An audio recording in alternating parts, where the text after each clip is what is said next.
Bonjour et bienvenue dans cette nouvelle série Jésus le seul chemin. C'est la deuxième vidéo. Et aujourd'hui, on va voir la perspective du chemin dans l'Ancien Testament. Amen.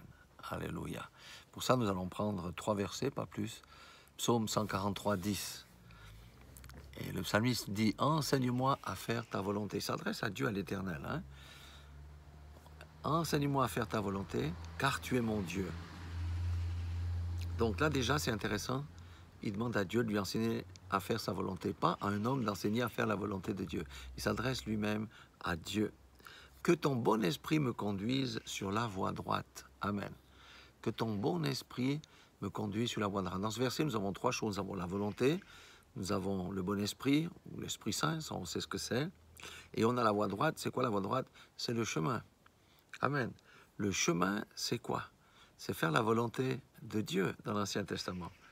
Et on y chemine parce qu'on y est conduit. Conduit par qui? Par le bon esprit de Dieu, tel qu'il est demandé ici.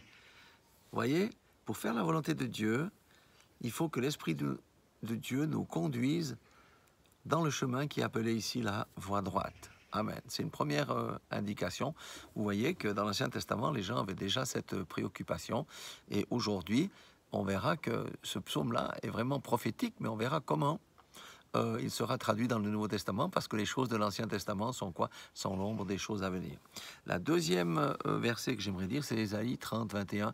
Écoutez, si vous pouvez lire Ésaïe chez vous à partir du chapitre 30, à partir du verset 18 à 21, vous verrez, il y a des pépites là-dedans, c'est vraiment extraordinaire. Ce sont des promesses de grâce, de miséricorde, d'aide et de soutien dans les temps difficiles, dans l'angoisse, etc. Mais le verset 21 nous donne une clé ici absolument importante. Il dit: tes oreilles entendront derrière toi la voix qui dira « Voici le chemin, marchez-y.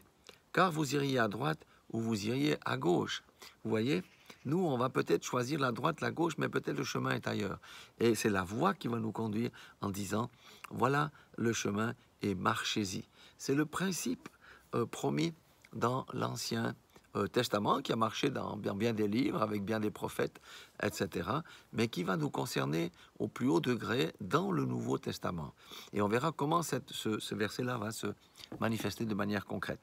Troisième verset que j'aimerais dire, qui est relatif à l'Ancien Testament, mais qui fixe un principe qui est aussi appliqué dans le Nouveau Testament, on verra comment. Proverbe 16.1, il dit « Les projets que forme le cœur dépendent de l'homme, mais la réponse que donne la bouche vient de l'Éternel. » Amen. C'est un grand principe biblique de l'Ancien Testament. Vous savez, les gens consultaient Dieu. À l'époque, Dieu parlait par les prophètes, donc les gens allaient consulter le prophète, soit avant d'aller au combat, soit pour trouver des solutions, etc., ou recommander leur projet. Amen. Eh bien, vous voyez, comme je l'ai dit, l'Ancien Testament, c'est l'ombre des choses à venir, mais les 3 principes que l'on a vus ici, la volonté de Dieu, la voie droite, cheminer dans la voie droite, en suivant la guidance de l'Esprit. Ça, c'est les 3 premières choses qu'on a vues dans le psaume 143, 10. Ensuite, on a dit, tu entendras la voix derrière toi qui dira « Voici le chemin, marchez-y ». Ça veut dire que si on n'entend pas la voix, l'accès au chemin-là nous est barré. Et rappelez-vous que c'est le chemin qui nous mène à l'éternité. Amen. C'est pourquoi nous devons avoir la voix de Dieu pour savoir dans quel chemin nous engager. Et finalement, on a vu que avant de faire toute chose, il faut consulter le Seigneur. Voilà les 3 grands principes de l'Ancien Testament. Et nous allons décortiquer ça par rapport au chemin, par rapport aux moyens, comment on doit faire, qu'est-ce qu'on doit faire, surtout dans les temps de ténèbres dans lesquels nous vivons aujourd'hui.